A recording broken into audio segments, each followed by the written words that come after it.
juniors, but we realize the majority of the people that are in this building are probably not dealing with high-performance students, which is a relative term, high performance.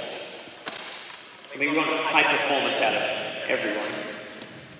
And really what the trouble in America is right now is the developmental getting the kids to a high performance level.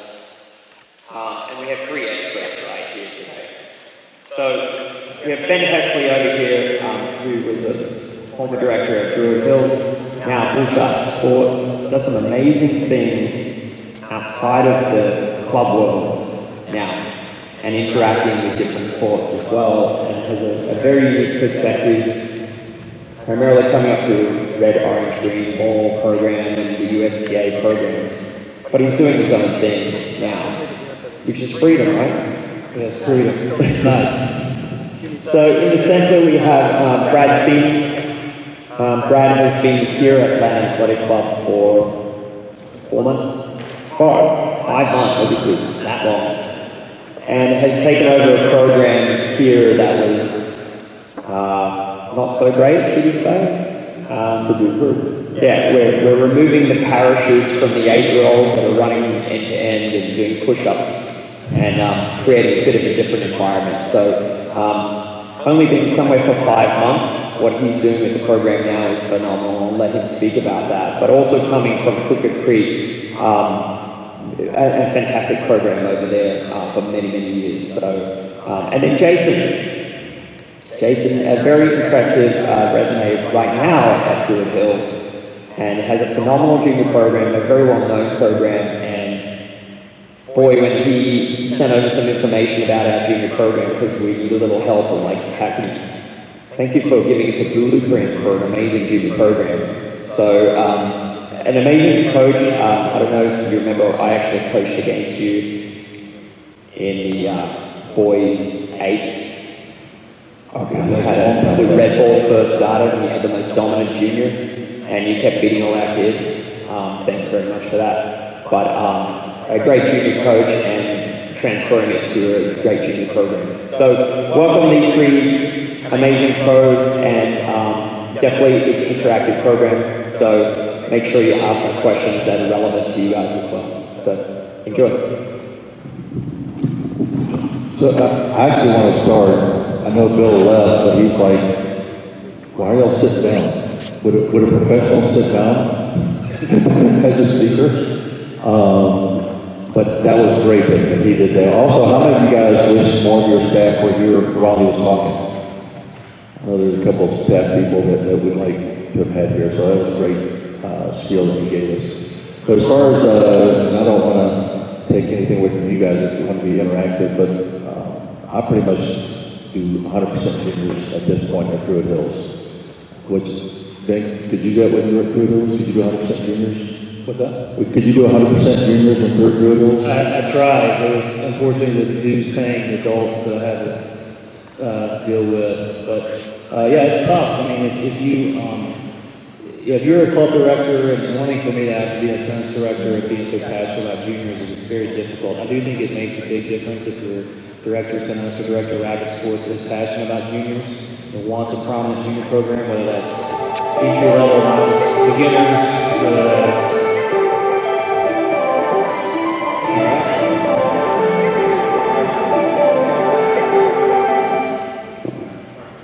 Thanks, Pat. Appreciate that. Where was I? Yeah, so now my company, I started Bullshot Sports in 2021. We do tennis and baseball primarily. We also run all sports camps.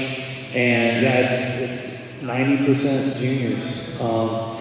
One thing I want to say, because I had in my notes, I don't want to forget, and Bill made me realize this, and he's talking about, even though we work with kids, we're building, we're basically raising adults. We want these kids to go on and be good, well-spoken, well-meaning citizens of our society, right? And it starts with the kids. And, something that's happened to me recently, talking about building relationships. I know Kenyon over there talks a lot about one thing he prides himself on is the graduations, the bar and bat mitzvahs, the weddings that he gets invited to from his former players. And just recently, I'm old enough now to where I've got kids that I used to work with at either Dunwoody or Druid Hills that are now in their 20s and 30s. They're starting to play outside, starting to play USTA. And who do they call? I don't work with adults, but I'll work with them. So recently I started working with some 30-year-olds who are like, hey, Coach Ben, you haven't hit since high school, but I'm playing on a A men's team at Piedmont Park. You know, you're the only guy I know to give me lessons. And so I do work with a few of those guys that I used to coach when they were kids. That's been a really cool experience that's happened recently. It just is a testament to if you do run junior programs or teach kids, the impact that you can have. Yeah, definitely. Those are still our kids. I've actually got kids that are in their late 30s, so now I feel old.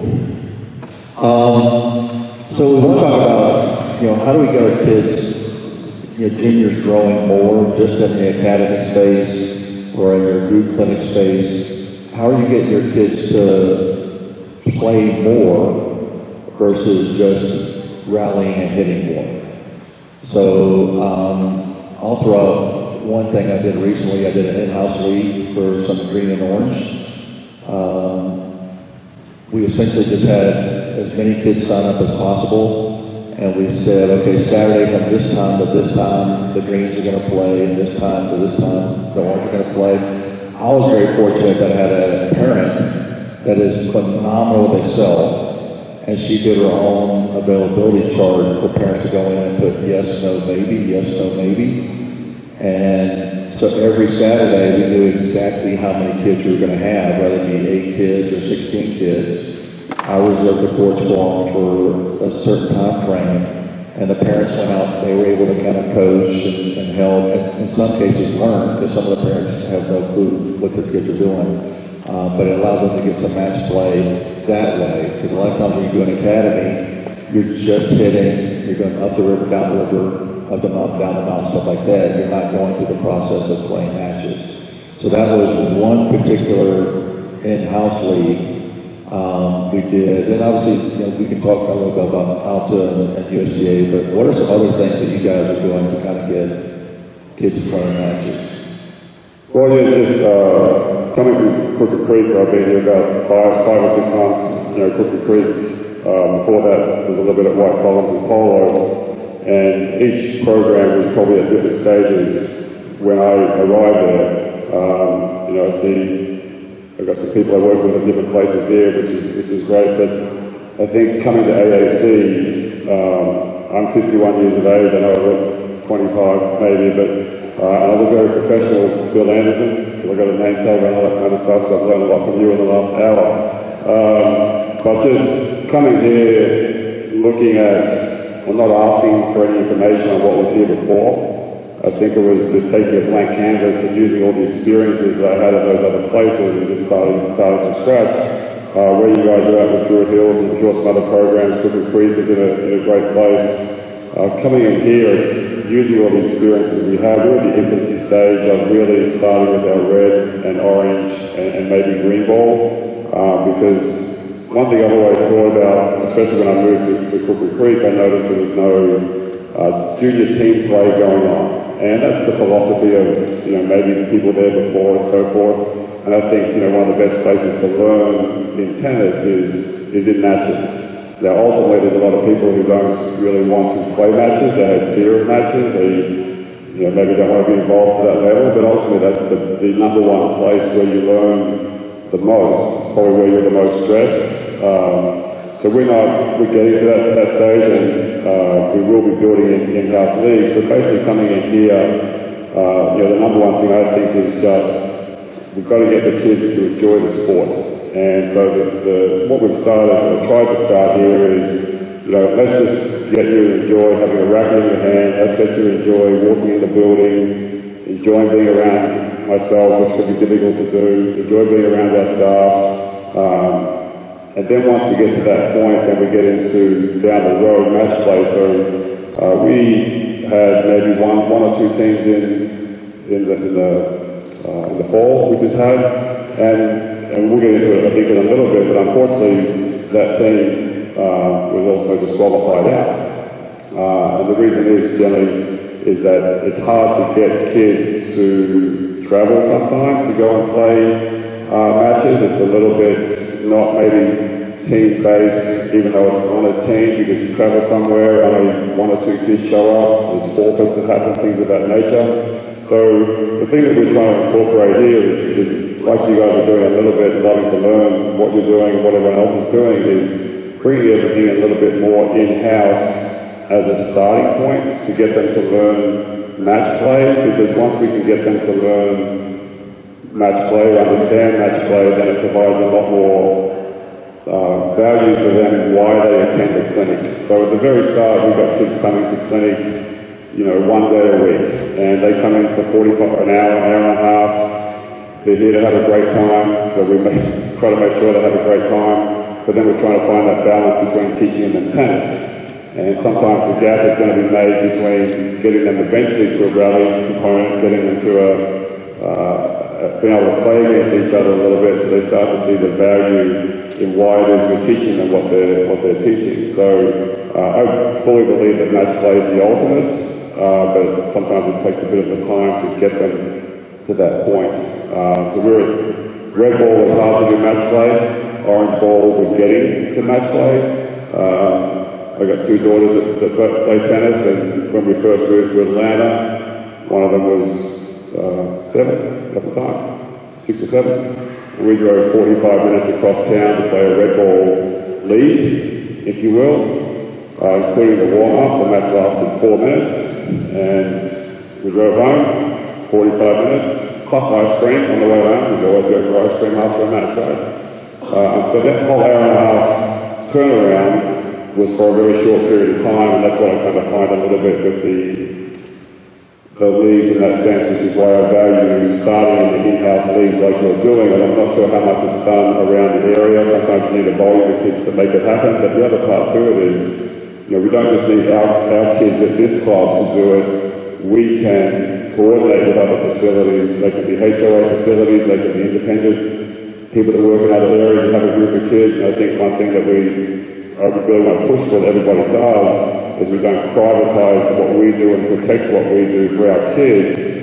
Our kids will benefit a lot more if they can play, obviously, our own kids inside internally, but I can contact yourself down the road, contact anyone else down the road and say, hey, I've got 6 kids, green ball, you have 6 kids you kind of get similar to level, let's go have an afternoon, have some pizza, we'll play a bit of match play, you don't have to worry about who wins and who loses too much, unless we really want to, and we just kind of have a fun time and get them to enjoy the experience, because I think that's part of it is we're trying to get kids interested in tennis, we're trying to keep them interested in tennis. At some point they've got to get probably good enough to feel like they want to continue to play tennis a little bit, and that can be a challenge obviously, but depending on their interest level, but I think the match play component heavily stresses their interest in then why they do the clinics and then how they get better. Well, they're coming to the clinics and they're doing their lessons. So, yeah. Ben, how about you? You had a couple of emails we had to go back and forth. You had some match play ideas on there. Yeah, I mean, listening to these guys talk, and 2 words keep coming up: environment and experience. I'm trying to, you as a coach, don't think of yourself as a tennis teacher that's out there just feeding balls and giving directions on how to hit a forehand. You set the tone, you create the environment. Bill said the same thing about how he runs his club as a business person.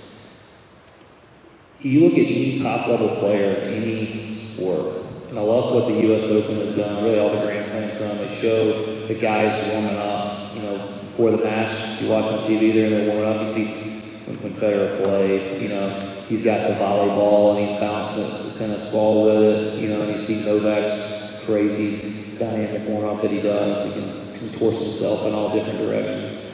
But I love seeing that because I love to show the kids that, hey man, this is how you prepare to play an event, whether it's a tennis match, a baseball game, a gymnastics meet, whatever. But you as the coach set the environment for that. And I remember years ago when we were putting in the next generation curriculum, and all these pros from all over the world were talking, and we're we're trying to write the next generation curriculum for USTA and all the different lesson plans that we're going to provide to the coaches. And we're setting up all the games, right? So we're at the games part. Everybody's talking about, I got this game, I got kamikaze, and I got charge doubles, and I got ant killer, and I got moonball, or whatever. And finally, this guy in the room goes, you guys do know that tennis is a game, right? And we're looking at, well, what are you talking about? He's like, tennis, the sport we coach, it is a game. Why don't we just get the kids to play that game in practice? And we're like, oh, duh, you know? So playing matches starts in practice. Utilize that time, and for me, it's been the same for years. It's actually in our level 1 workshops that I run for RSTA, it's part of the curriculum that we teach them how to set lesson plans. USCA has the same thing. There's no proprietary thing about what I'm about to tell you. All right, you do a warm-up, you do some drills that are based on the skill, whatever skill you want the kids to learn, and then you play games. And I'm not talking about gel and alligator and all that kind of stupid stuff. I'm talking about something that reflects and looks like a real tennis match. All right? I don't care if it's ugly. That's one thing I've had to learn. You know, coming from the club world with high intense, type A type parents, we tend to want everything to look really good. It needs to look good. It seems like a real, oh my God, look at Bob. He runs the best drill. All the kids look so great. He feeds the ball so well. It's right on my waist every single time. I am amazing. Right? How many times have you coached those juniors? What's the conversation you probably have the most? It's that dad that's absolutely irritated because his kid looks better than the kid that just smoked him 0-0. Everybody been there before? You know that kid, right? He's running, he's diving, he's slicing, he's moonballing, he's doing all this stuff. He's charging the net and volleying your kid. Your kid's like, I don't know what to do. You know, I'm just used to getting spoon-fed a meatball from the service line. You know? So they have to practice that in practice. If you want to stress somebody in a controlled environment before you send them 45 minutes down the road for an alpha match or a UTR tournament or a USTA event. You have to practice and practice. And for me, what I've done the last few years is at the club, I work with kids 3-4 days a week, and it was great. And then they go play their tournament or their match. The way I set up my business is it's for the most part grassroots. I've got 3 different facilities. Obviously, there's only 7 days in the week. Plus, I coach baseball. That's another facility I'm at coaching a different sport. So I'm usually at these facilities only once a week, maybe twice a week. So that means I'm only working with these kids once a week, actually. So I have to make sure, and we all know once a week tennis players aren't going to be very good, right? They're going to be what we call tennis takers, not tennis players. So I need to create an environment that shows them, fosters them playing on their own, right? So that they can then go out and have at least some concept and ability to go out there and rally on their own. That's one reason I'm so big on the rally-based approach. It's not that I'm so much against feeding the ball to kids, it's that I'm trying to create an environment where then they can then take that and go on their own. They can't feed a ball to each other. How the hell are they going to go play a tennis match? And that's the environment that I try to create. Yeah, I think within the lesson itself, I've been a big believer that, like tennis is rallying back and forth, and teachers to play. Like, we want to get teachers to play. And sometimes when we watch the red, orange, sometimes green kids play, we look at it, and obviously everyone in this room has a tennis background, tennis player. We've done it to a decent level at some point. So we have a vision of what good looks like, what really good looks like. We watch the pros, we know what elite looks like, and then we go and teach red and orange, and we've got to be mindful that we don't take that same vision onto the court and go, well, just because I told them how to follow through and I said how to do it, that's just do the job, right? So it doesn't always translate straight away. So, once again, being here, just a short term, we're starting with red and orange group of kids and green balls. I try to do a lot of rally-based tracking the ball. Just tracking the ball, I think, is huge. I think you can get kids to stand there and look really good. And then once you throw a ball in there, comes down a notch, you make them run, obviously out a notch, and you get to a point where it doesn't look how you want it to look. So I think it's very critical to when we see those things happening, to keep at it. It doesn't mean it's how you want to see the end product, but ultimately that's what's going to be able to get them to go on their own. Two kids call each other and they say, let's go to the club, let's go to the courts, let's run up to the neighborhood and let's go hit. Hey, you want to play a set? Let's go play. But you have to kind of stay with it. I think sometimes, I've been guilty in the past where I've watched kids, we're tempting to get them to rally, or tempting to get them to track the ball, and then we're not getting much past a 1 or 2 ball rally, and like, hey, you want to play jail? Yeah, let's go play jail. Sounds like a lot more fun. So one of the things that, within the clinics that we do, they're about an hour long, is we try to make the first 10 minutes probably not about tennis too much. It's a bit more about a game. It doesn't mean racket in hand all the time, but something that gets them going, a bit of energy, running around and so forth. The last 10 minutes always pretty much the same, but maybe with the racket in hand and a game of that nature.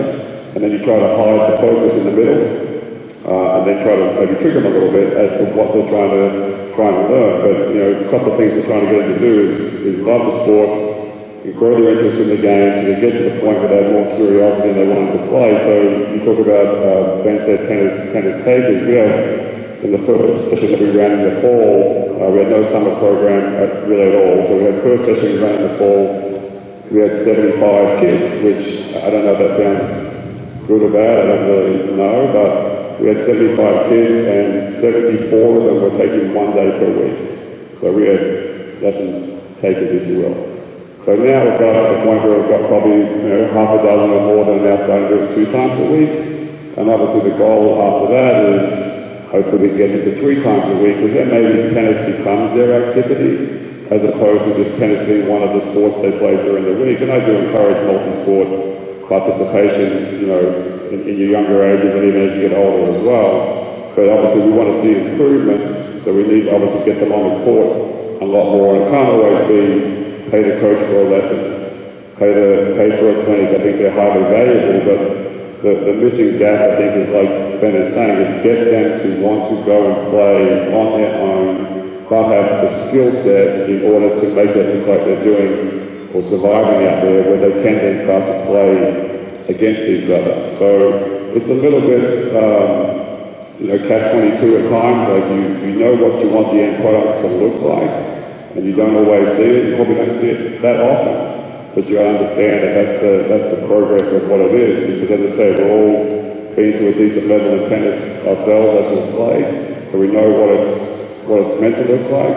and we probably all grasp the concepts probably quicker than maybe some other kids do. But in Atlanta, where it's Alta's a recreational league, USTA is a recreational league, we are dealing with players that are largely recreational, and obviously there's a smaller group of people that are high performance, trying to be high performance, trying to do a lot more beyond just making it part of an activity, but making sure that we continue down the progress of allowing them to continue to rally and having that enthusiasm, like Bill kind of mentioned. Make sure you always have the enthusiasm, because a lot of times when you have recreational kids, you are the enthusiasm at the start, and you have to provide that energy and that kick for them to want to have the enthusiasm for them to do it on their own. And we run a business, so we're trying to obviously make money at the same time, but we're also in the business of growing the sport, growing interest in the sport, having kids want to participate. It's a lifelong sport.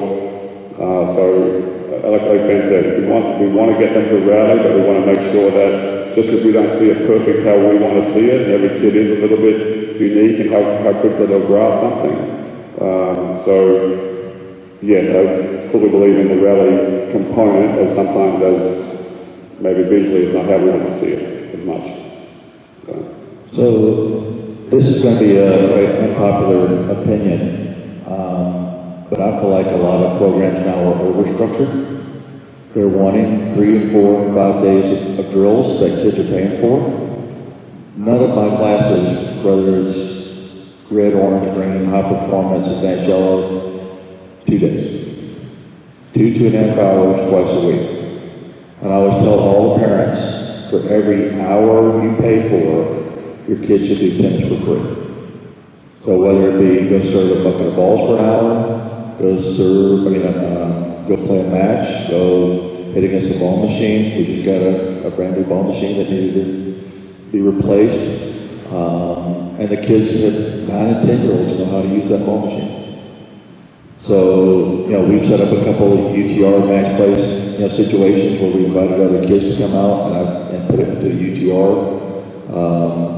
I kind of even hate doing that because then there's a underlying reason to compete, rather than let's just go work on things we need to work on. But 2 days is it, and then they'll do a private lesson.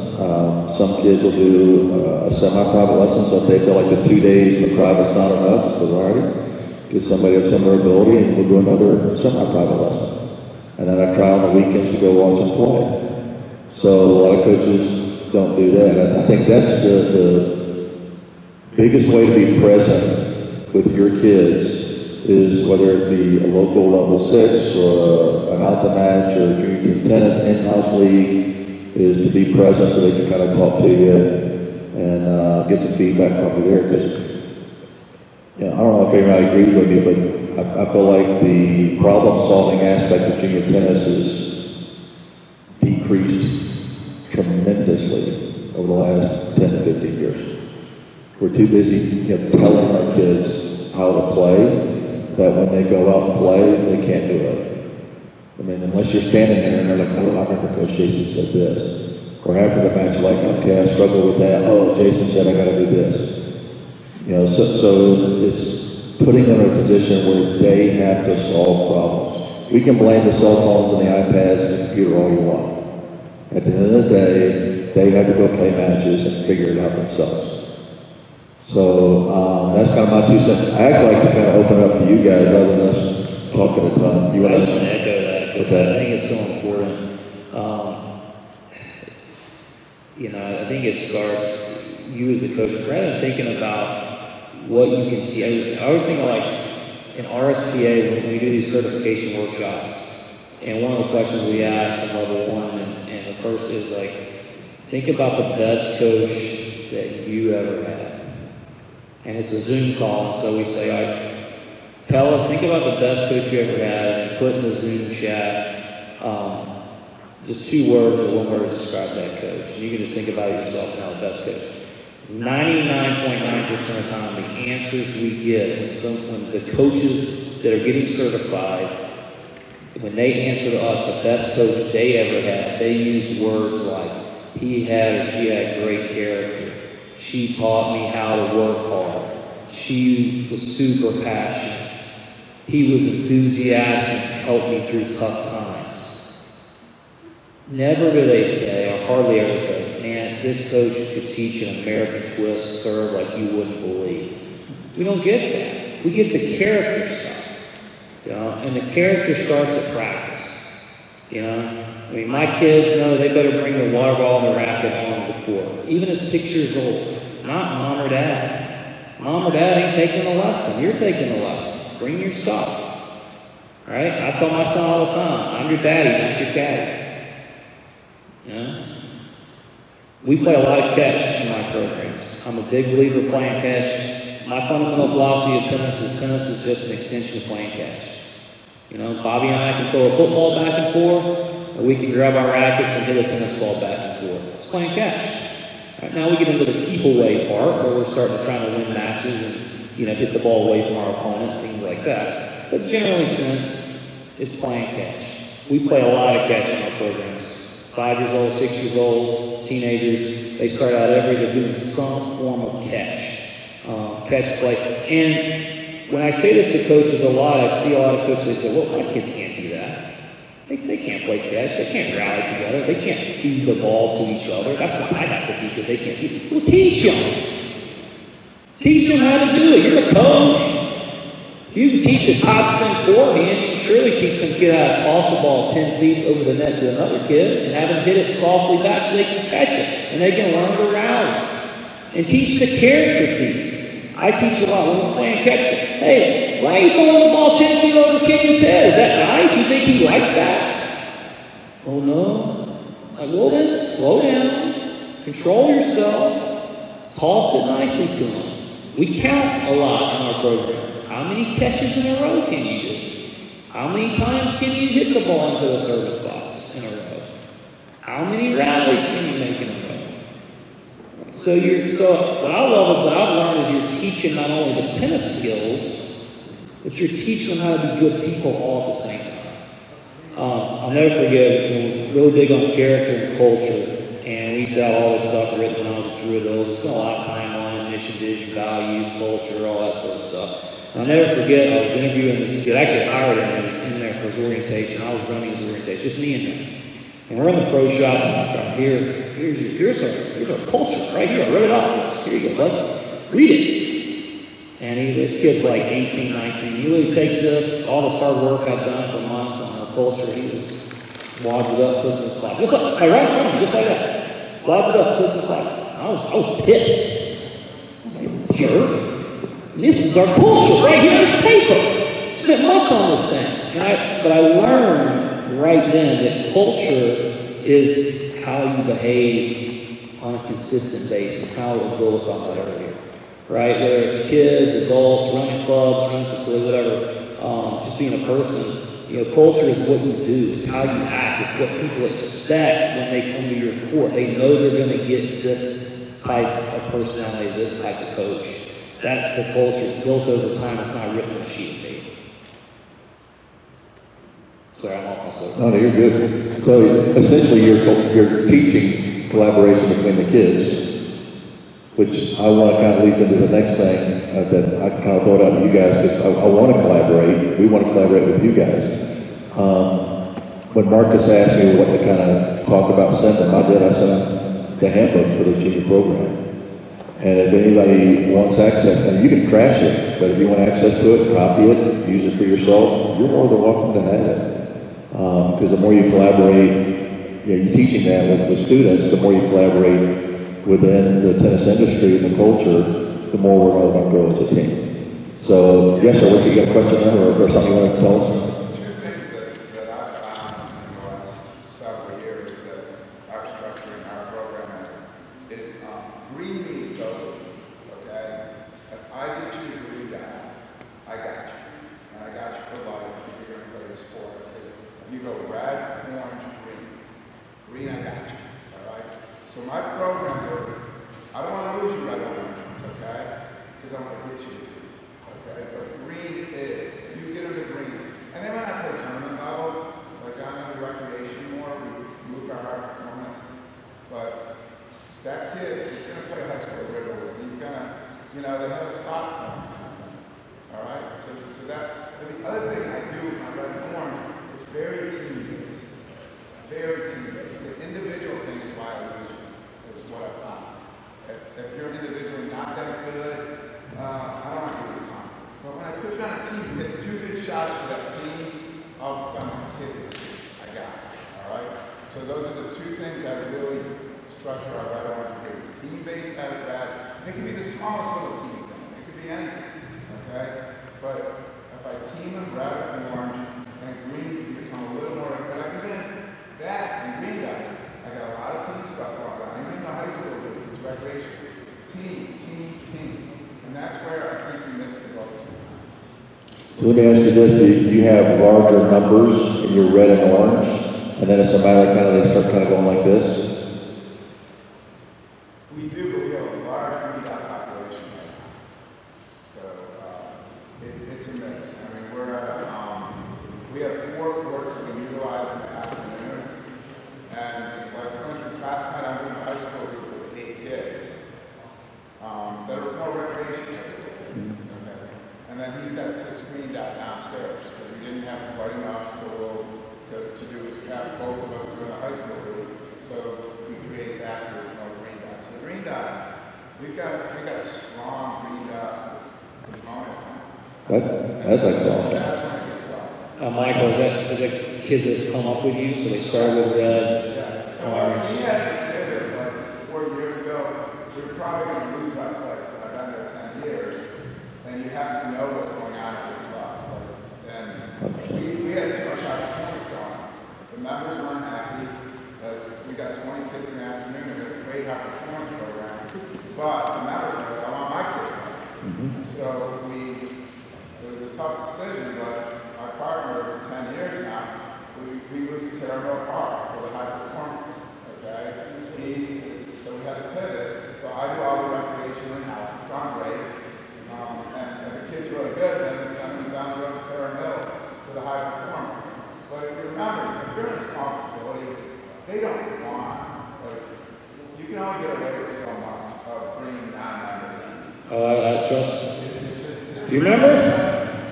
What's that? We ran a tennis academy very briefly at a private golf club. Oh. It worked really well until that one member showed up and on a court that wasn't available to play her out to teach. No, but seriously, one thing, send them down the road. I know it's the same company essentially, but you can't be everything to everybody, right? Communicate, collaborate with people in your community. If they get to a certain point, send them down the road if that's a good program, right? I had to learn that myself. I had to drop my ego about being every coach to everybody and realize, hey, you know what? I don't have the time to coach this kid. This kid is really good. And this coach down the road is a really good coach. And he has a really good program with lots of other high-level players.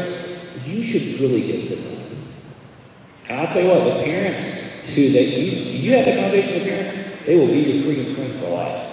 And they will come back to you and thank you 1,000-fold, rather than you sitting there going, oh, we need to create a high-performance program because I have these kids, I've got them so good, let's do the next level. Like, it's just, if it's not in your wheelhouse, it's not in your time frame, it's not in your interests, and it's not good for that kid, let them go somewhere else. Yeah, I think just to piggyback on that, polo, one of the places where I started tennis so years ago, we had 3 or 4 members that were very much tournament players, and obviously the members of the club, my job as a director of the facility is to take care of the members. So that doesn't mean that as a director I can take care of the member in my program, but they are a member of the club, so it's my job to help them as best I can. So with that, I'm sure that people familiar with a Jim Hart runs a high-performance program, has for a long time around the area that I was in. And I sent them so fast over the gym and said, look, I don't have what this kid needs. He needs to be with you. So it wasn't about me taking that person and saying, you know, okay, I'd love you to have you because it makes me look good, but my job in that role is to develop his best interests and develop the members' best interests. Getting to your team element aspect to it, you know, I find it a little bit funny in a way that I think if anyone here has played college tennis, it's a team sport. There's individual components to it, but it's a team sport. And for me personally, it was the greatest time ever. I just loved being part of a team. You know, just on a personal side, I was quitting tennis. I hated it. It was too personal. I was losing all the time. I was no good. Went to college. Hey, I'm still the same level of player, but now I've got teammates around me. So the team element to it is a massive component that drives enthusiasm, obviously besides yourself. And I think in the red and orange kind of component that you kind of talk about a little bit, you know, we're trying to get team things. We do it in-house leagues, still try to do it around team elements. We do little things here now called play dates. And basically the play dates are for the red and orange ball kids and getting them to kind of, you know, maybe rally a little bit of match play if we can, learning some scoring formats so we can get that far. But we do try to tie a team element aspect to it, because once you kind of tie team to it, it does kind of get them a bit more enthusiastic. So they're not themselves doing well, but the team is around the team, and then they get supported by other people. And then, you know, the ironic part is that we start with a team element, we field teams in junior, also junior USDA. Then in the middle part there, when kids, like you say, get to 11, 12, beyond, 17, 18, they go play tournaments. And obviously, you've got to get good enough to do that. But that is a small population of what we're kind of in the industry for. And once again, kind of getting to a maybe personal note to it, but experience. I have a daughter who plays college tennis, and she went up and down through her interests in tennis and so forth, you know, for many, many years. And to be honest, hated tournaments. You know, hated the time frame of it, hated the things that happen around tournaments, things of that nature. I will point out that our favourite tennis coach of all time was Banaka, who's sitting right here, which is crazy in itself. Still likes it. But we tried to tell her, just look, college tennis is probably the most fun I ever had. I'm not saying it'll be that way for you, but if you can kind of hang on, just kind of continue to play and practice a little bit and get to that level of college tennis. And now she's off playing college tennis and loves the experience. Still has its highs and its lows, but loves the experience. And now for the rest of her life, she'll be able to look back and have that great experience. So once again, we tie it back into being on a team. So I do think it's a massive part of it. To get good on your own and so forth, you have to do a lot of individual things, no doubt. Learn things through tournaments. And I think match play is the best teacher of anything. It provides a lesson. We teach more value. It provides the clinic. We teach more value. But I think a team element too, as we kind of start with teams, we can get lost in the middle a little bit, go do it on your own, and then obviously we come back to team in the end. But I think the team element to it, internally should be done a lot more through the middle of it as well. So to your point, the team is a massive part of it. So. Yeah, so never fails when you start playing junior tennis, high performance comes up. Most coaches want to be high performance coaches, but that shouldn't be your foundation. To your point, the red, orange, and in your case, the green is that foundation. When I came on at Blue Hills, we talked about a high performance program. I was like, okay, let me develop a couple high performance kids. There was already high performance kids that were members, but they were going elsewhere. It's not that I didn't care about them. I do. They're members, and if they occasionally come to me for a lesson or something at school, and I try to be supportive of them at tournaments, but they go somewhere else. I wanted to develop my own. But I knew going in, we had to kind of restructure the junior program from an 8-week session to a year-round session. To your point, to make sure they're enjoying the red, orange, green throughout the year. A lot of the red ones do 3 months of drop and they come back in the spring or whatever. But then also to the team aspect of it, I don't know if any of you guys have done like take a USTA team to state sectionals or Houston Nationals. It was such a blast. 2 or 3 of you guys have done the national spring team. Have you ever gone up and watched now it's called the Izaki Cup, gone and watched college tennis?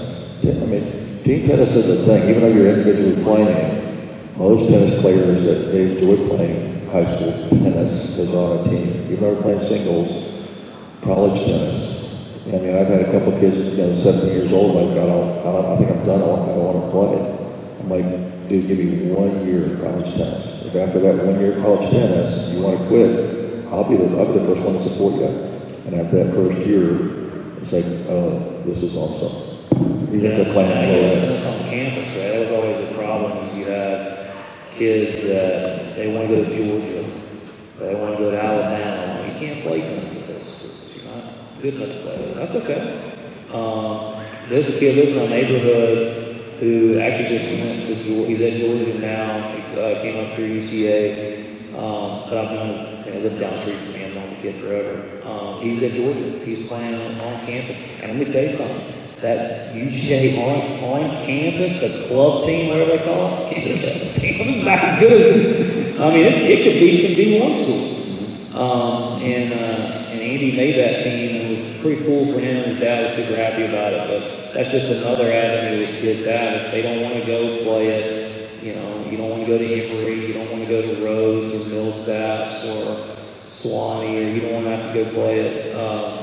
Some of those Division III schools or smaller D1 schools, you want to go to like a Power 4 school just to be a student there. I know that's always been a roadblock for kids, but the tennis on campus path is really cool and it's really taken off. And it's a good way to do it. I wish there was more tournament tennis, and I coach a lot of baseball, and we have travel ball, and we play obviously as a team, so we go to tournaments, and we play a very similar format to what tennis plays on weekends.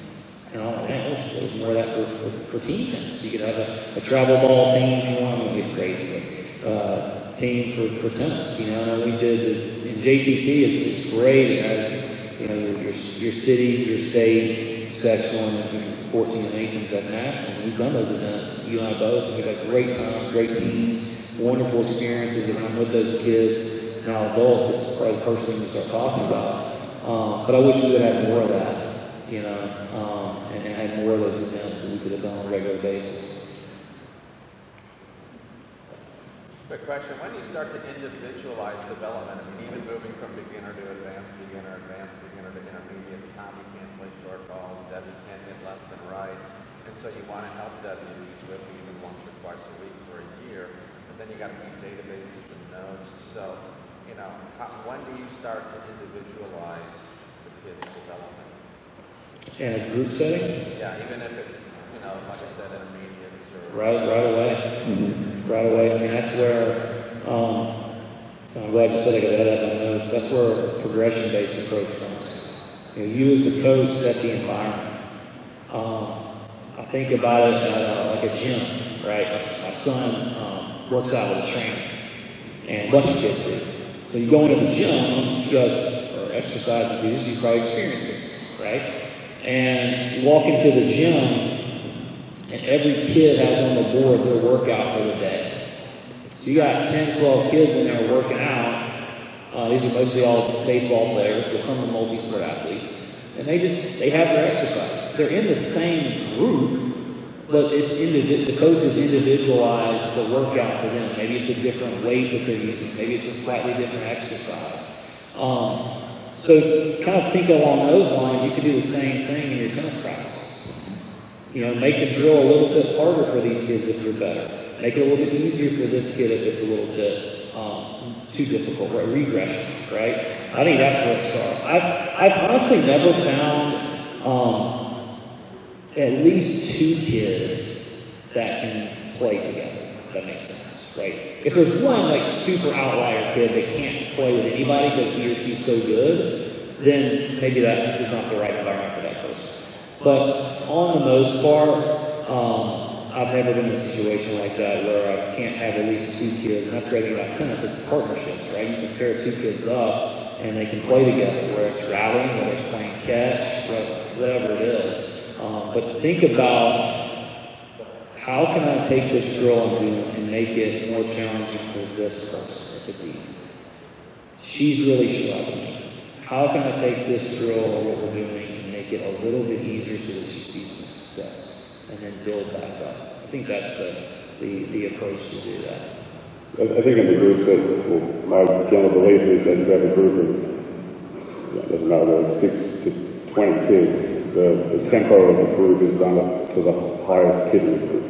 So that's kind of individualized to that. You can sometimes dumb it down a little bit if you're doing feeding or anything of that nature, that you can do it from a different position or feed the ball a little bit different. But if you're doing some of the rally-based things, always not handicapping, but challenging the highest based person by giving them a different set of rules. So, and anyone sits in a group clinic, obviously that's working with the other kids as well, but that's when you start getting into, okay, if they're too good, they should be in a different group. If you have a different group for them, you try to move them into that group. If you don't have a group for them, maybe coming back to the point I had before, what's in the best interest for this kid to get better at tennis is maybe they can't be in my jurisdiction anymore.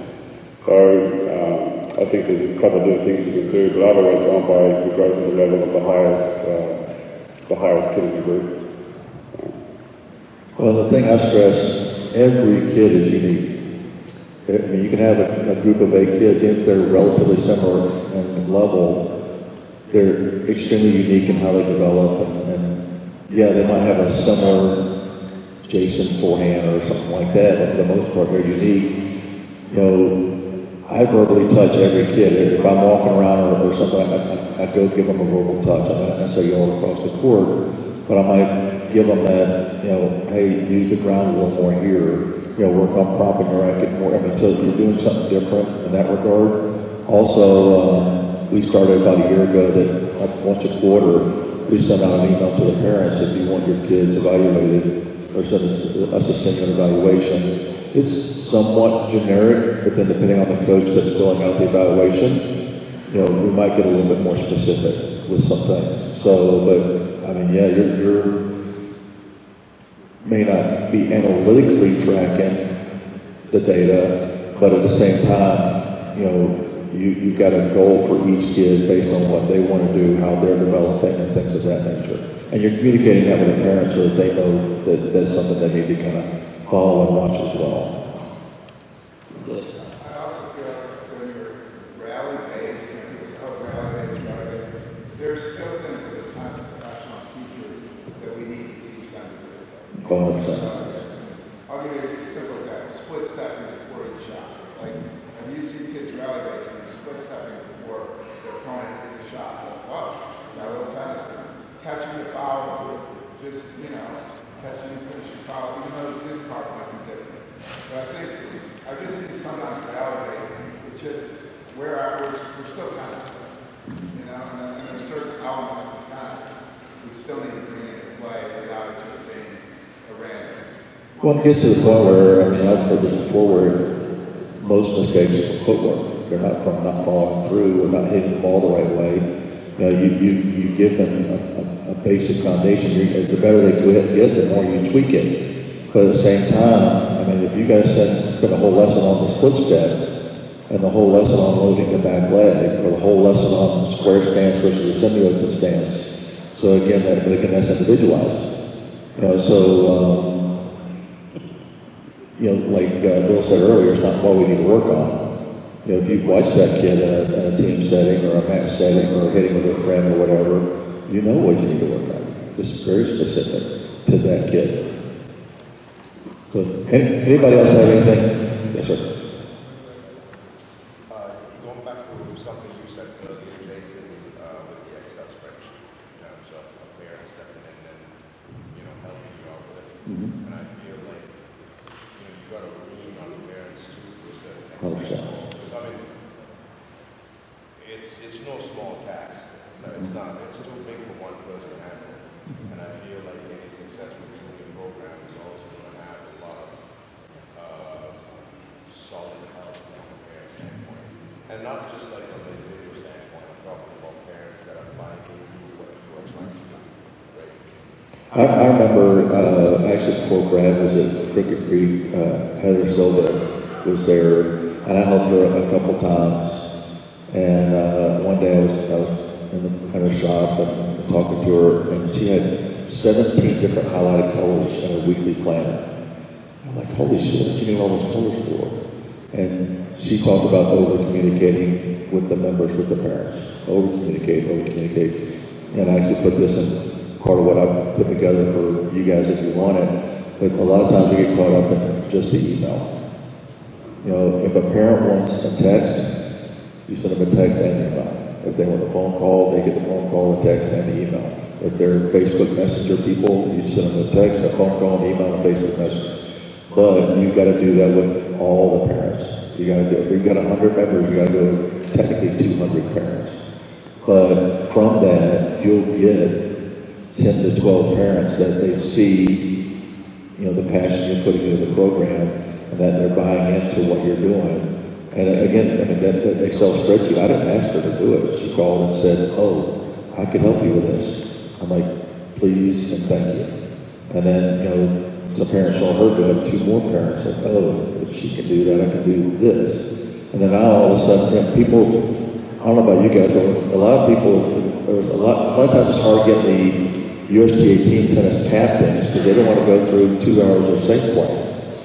So I kind of encourage all the parents to be safe play so they understand what we need to know, what we need to understand.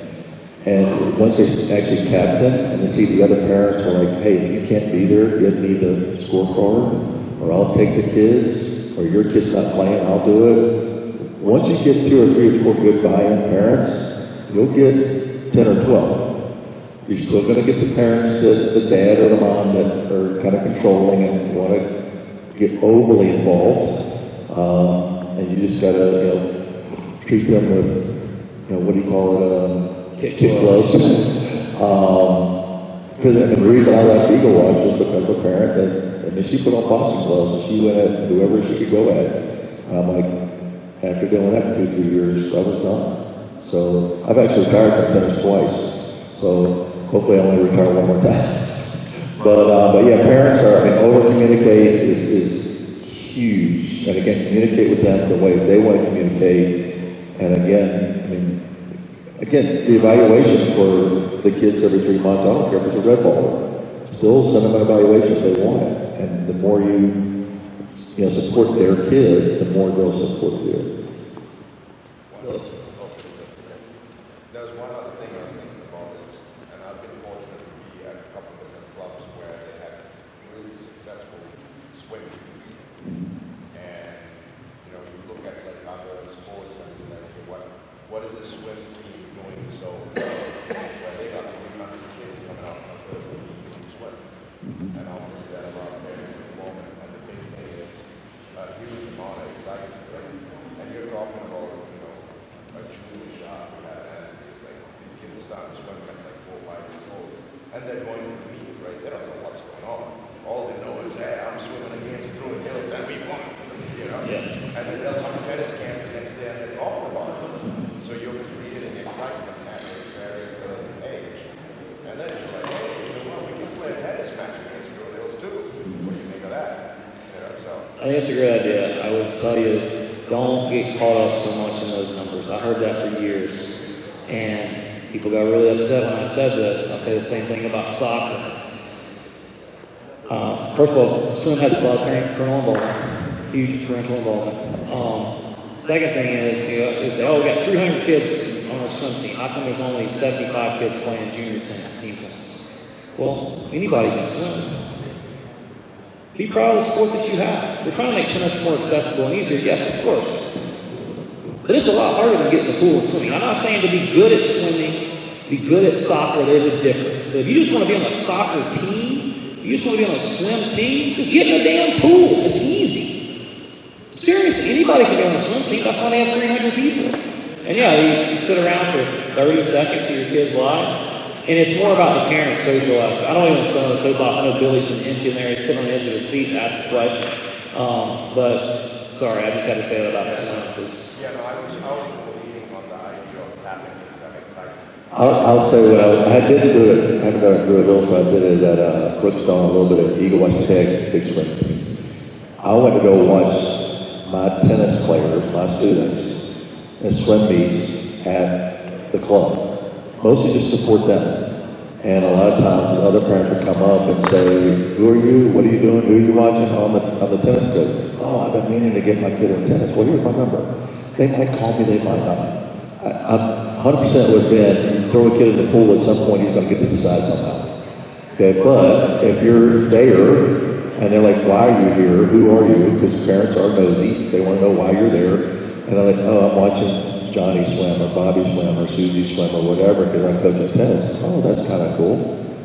What else? And so yeah, I'll tap into it that way. So because at the end of the day, there's a member activity. I agree.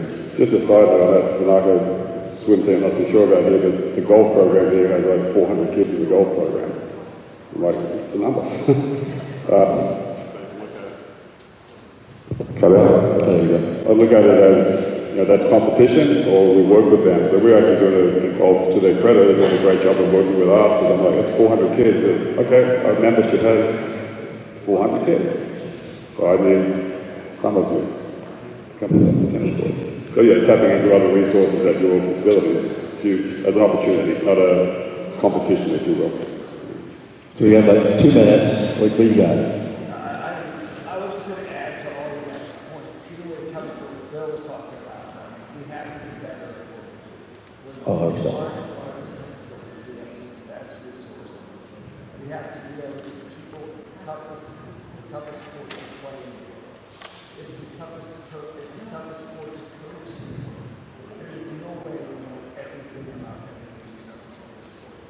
Even different age brackets, different type of programs, you have to tap into other people's. You're talking about your programs and how you should develop a drill session at a different level. Right? Well, it's like that kid has different rules than the other kid. One person has to hit the ball past a certain spot, the other kid doesn't. And that's it. That's a game. That kid hits the ball inside the net and uses 5 points. The other one plays it normal scoring. We're complicated game. We have to know how to be able to structure your games to help understand and play the test. And so your structure should be put together by understanding your student, understanding their needs, and then being able to help them grow. And you can use all different types of styles. I grew up in a place where we had no tennis players. So we had to learn to play different types of games to be able to play with someone that could not hit a ball in order to do that. And so you can do that. You just have to be better prepared, tap into different resources to be able to create the excitement that we have. I think, we teach tennis and we have our kids come and we try to teach everyone to be open-minded, and I think one of the best things about these events and so forth is that everybody here knows something I don't know, right? So as long as coaches, we're all feel like every day is a new day, what can I learn today? Like as I said, I'm 51 years of age, so it's easy to say I know a lot. Coming over here for the last 5 months, I learned a lot. I met a bunch of pros I didn't know before, I haven't worked with before, a lot of new kids I haven't worked with before, so everybody can teach me something, as long as I'm open to learning it. So I think that's the thing about it. It's a complicated sport, as you know, but I think the open-mindedness of everybody here in the room, including ourselves, is huge. So that goes for when you go to drill sessions and so forth, you might have an idea of what you're going to do, but then you see something and you go change it, and you can't be stubborn in your own ways because it works for that kid, it doesn't work for that kid. It works for that group, not for that group. It works for that club, not for this club. So, the more you create that environment with your kids, to your point, Billy, is that they'll do it themselves. They'll start doing it themselves. And last thing I'll say, one, don't think of the balls as levels. I know a lot of you structure your programs that way, and that's totally fine. They're teaching tools. Red, orange, green balls, they're teaching tools. In baseball, we use tons of different kinds of balls to teach the skills of baseball. Tennis should be no different.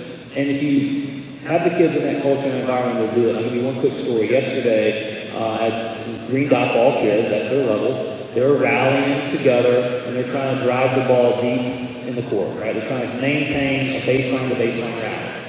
I look over, and this kid, he's got orange balls. In my mind, I'm thinking he's trying to make the drill easier. I said, James, why are you guessing with orange balls? He goes, oh, because it's harder. I'm like, what do you mean? This kid's 12. He says, well, you want us to hit the ball the length of the court. I need to get better at swinging out on my ground strokes, and it's harder to hit an orange ball that distance than a green dot ball. So we're going to use orange balls. That's it. So we can talk about junior stuff. We do a whole day of junior stuff. The main thing is, I think if we can collaborate more on getting kids together and doing teams, it doesn't have to be do USGA or I'm so sorry, USGA and other people here, but let's get the orange kids together, red ball kids together, and green ball kids together. If you can get 4 to 6 kids together, let's get them together and play some matches and get them involved in enjoying, going through the pathway, going through the development as a community rather than just as a club or facility. Right. So Marcus can send it, or I can send it, whichever. So I'm more than happy to. We can have some handouts ready for you. We can actually print some out as well before the end of the session. So maybe around lunchtime we'll have them out here, grab them on the table there. We'll have them.